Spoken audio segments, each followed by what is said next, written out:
দুয়ার গুলি ভাঙলো ঝড়ে। দ্বন্দ্ব নিকেতন হয়ে গেল, এখানে খুব যন্ত্রণা ভোগ করেছি।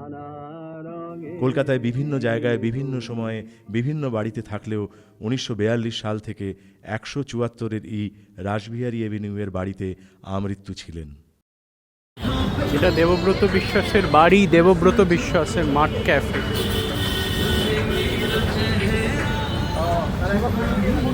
এই বাড়িতে দেবব্রত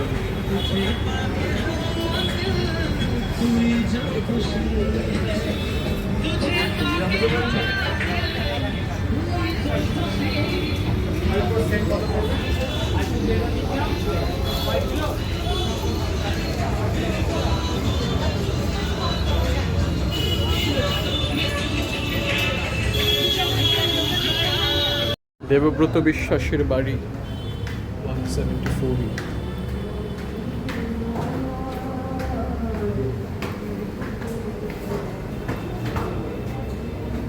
দেবব্রত বিশ্বাস রবীন্দ্র সঙ্গীতের আনসাং হিরো, অবিসংবাদিত সম্রাট।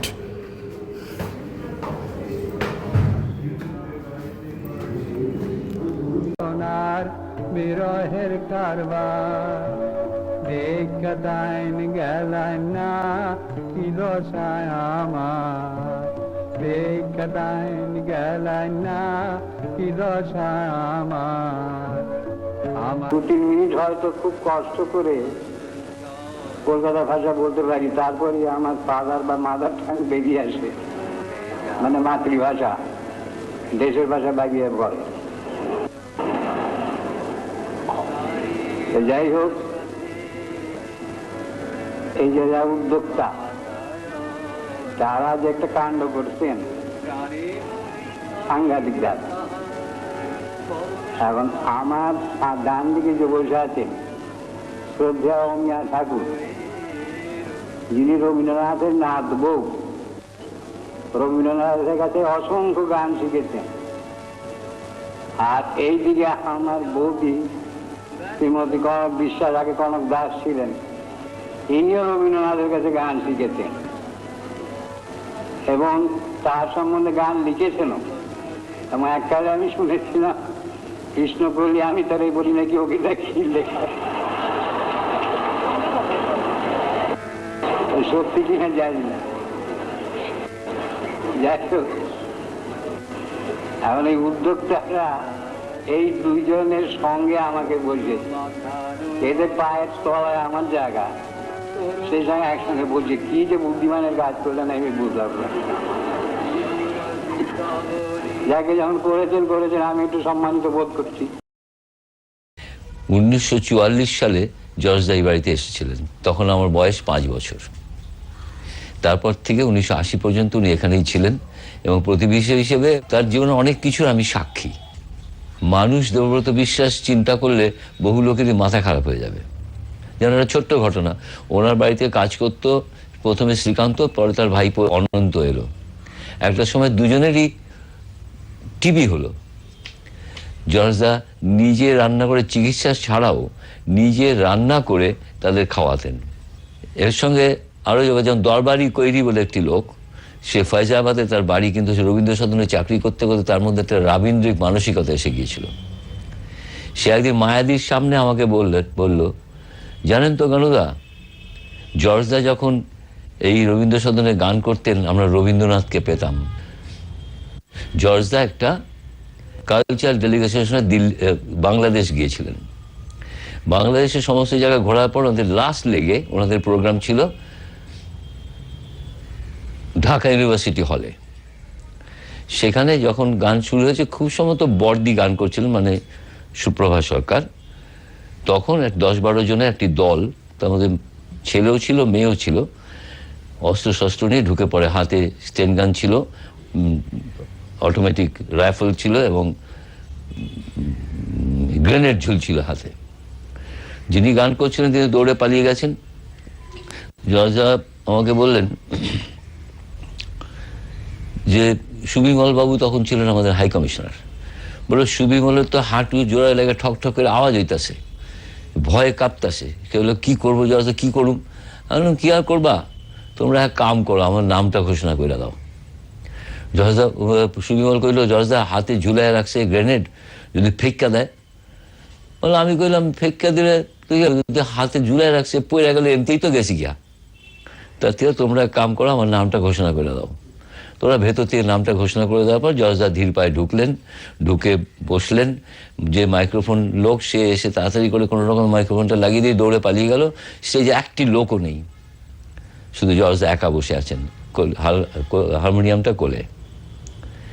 জজদা কথা শুরু করলেন, কিছুটা টেপ হয়েছিল, কিছুটা হয়নি। যেগুলো টেপ হয়নি সেটা জজদা মুখে বললেন, আর বাকি টেপে আমি শুনেছি খানিকটা। জজদা কথা শুরু করলেন, আজকে আমি ভারতবর্ষের কালচারাল ডেলিগেশনের সদস্য হিসেবে এই দেশে আসছি, কিন্তু আমার জন্ম, আমার শৈশব, আমার বাল্য, আমার শিক্ষা সবই আমার এই দেশে। আমি ওই দেশের মানুষের কই যে আমার দেশের মতো সোনার টুকরা ছেলে পৃথিবীর আর কোথাও পাওয়া যায় না। কিন্তু আজকে আপনারা যা করলেন, এই ব্যঞ্জনাটাও জজদার। আজকে আপনারা এটা যা করলেন, আমি ওই দেশে গিয়ে মুখ দেখাবো কেমন ভাইবা পাইতেছি না। আপনাদের মধ্যে যে মত পার্থক্যই থাক, আপনারা লড়াইয়ের ময়দানে ঠিক করে নেবেন, সেখানে আমাকেও কিছুই কনের নাই। দেখেন, দেশ ভাগ হয়েছে, কিন্তু রবীন্দ্রনাথ ভাগ হয় নাই, নজরুল ভাগ হয় নাই। আমি এখন একটা গান করব বলে হারমোনিয়াম বাজলো, উনি গান শুরু করলেন, আমি চঞ্চল হে বলে জজদা থামতেই আমি বললাম তারপরে? বললেন তারপরে যেন বাইরে হয়ে গেল সুরসুর করে যা। তারপরে কি হলো? বলে জানি না, শুনছি বাইরে দাদা গান শুনতেছিল। তা একদিন রবীন্দ্র সদনে জজদা গান গাইছেন, গাইতে গাইতে হঠাৎ দেখালো এক জায়গায় ওনার গান পরিবর্তন হয়ে গেল। যে গানের পিস ছিল তার মধ্যে একটা গান বাদ হয়ে অন্য গান হয়ে গেল। গানটা হলো, কাছে ছিলে দূরে গেলে দূর হতে এসো কাছে। তো সবাই বলো কি হলো ত্রিদীপদা, এটা কি ব্যাপার হলো? তাহলে হল থেকে বেরিয়ে ত্রিদীপদা জজদা বলে, জজদা আপনি আমাকে আজকে একদম ইয়ে করে দিয়েছেন, বেইজ্জত করে। কেন কেন কি হয়েছে? বলে আপনি হঠাৎ গানের মধ্যে কাছে ছিলে দূরে গেলে গাইলেন। আরে হলে কি হইতেছে আপনারা দেখেন নাই তো? ওই সামনে একটা মায়া, একটা পোলা বৈশা ছিল, বেশ ঘনিষ্ঠ হয়ে বৈশা গান শুনতেছিল। হঠাৎ দেখলাম ওর মধ্যে কি ঝগড়া হয়ে গেল, দুজন দুই দিকে মুখ ঘুরে বৈশা পড়লো। তখন আমি এই গানটা করলাম, কাছে ছিলে দূরে গেলে দূর হতে এসো কাছে। ও মা, জানেন তো, তারপরে দুজনে খুব ঘনিষ্ঠ হয়ে বৈশা পড়লো। আবার এইসব রসবোধনা ছিল, মানে ওই জন্য উনি বোধহয় সবসময় বলতেন, চাইতেন যে অডিটোরিয়ামে আলো জ্বলুক। হলে গান গাইতে বসেই উনি বলতেন, দরবারি বাত্তি জ্বালা দো। কেন তোমরা আমায় ডাকো, কেন তোমরা আমায় ডাকো, আমার মন না মানে, আমার মন না মানে। পাইলে সময় গানে গানে তোমরা আমায় ডাকো, কেন তোমরা আমায় ডাকো। রে তখন চিনিবে মোরে, চিনিবে দূরে যাব যবে সরে, তখন চিনিবে মোরে, চিনিবে আজ অবহেলা চলো না দিয়ে ঢেকো না, ঢেকো না, ঢেকো না আমারে, দেখো না, দেখো না। দূরে যাব যবে সরে, তখন চিনিবে মোরে, চিনিবে দূরে যাব যবে সরে, তখন চিনিবে মোরে, চিনিবে আজ অবহেলা চলো না দিয়ে ঢেকো না, ঢেকো না। In Oshini Datta Road, and you can see old houses all around. This is one, that is another. That is also a very old apartment, but this is a new building that is coming up after some old house has been pulled down. Probably part of the house remains over there. Okay, let's go looking for the house of Sharat Chandra Chattopadhyay.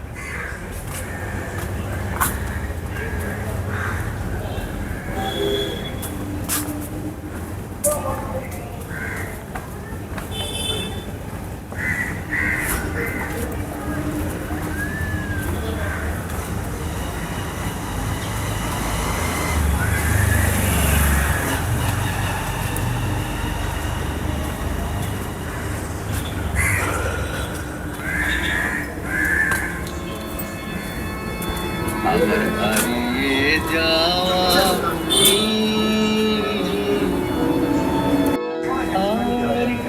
আমি দাঁড়িয়ে রয়েছি শরৎচন্দ্র চট্টোপাধ্যায়ের কলকাতা বাসভবনের সামনে।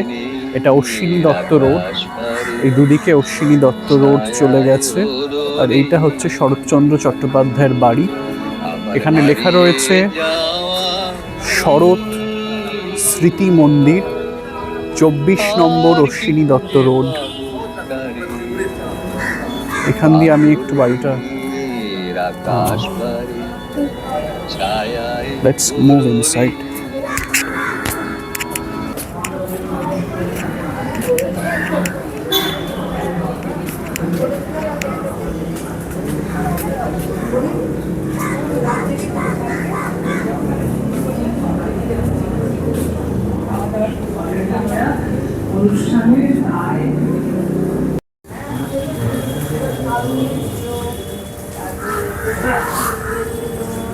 শরৎচন্দ্রের একটা মূর্তি রয়েছে।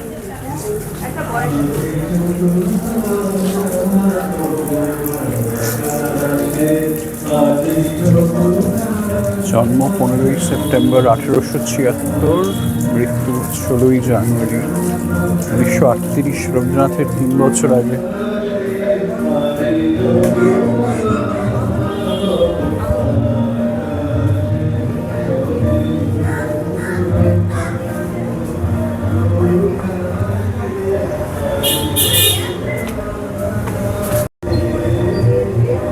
This is the house of Sharat Chandra Chattopadhyay, Oshini Datta Road, and this is the adjoining garden.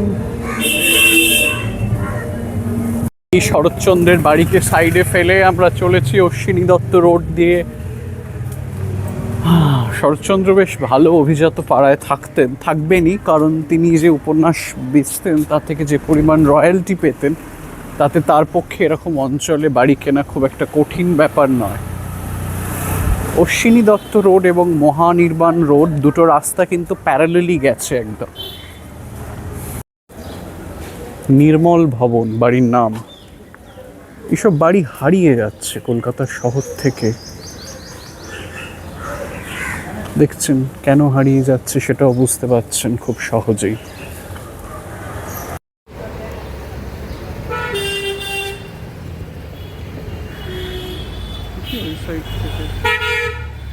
যদি একটা গুড পিকচার পাওয়া যায়।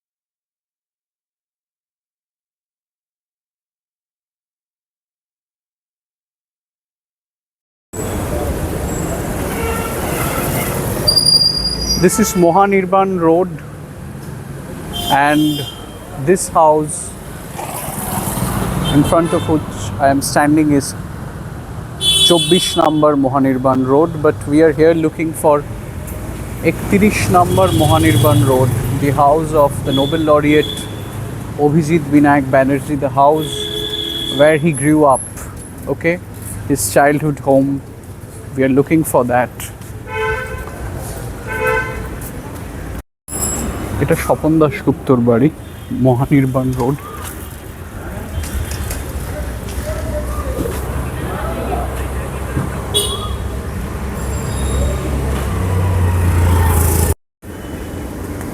This is Mohanirban Road.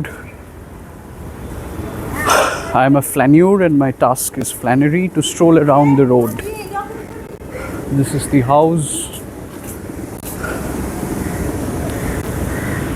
I am looking for 31 number Mohanirban Road.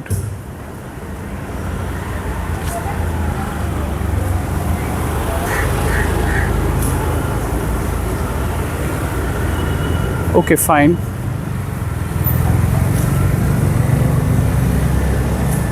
Why have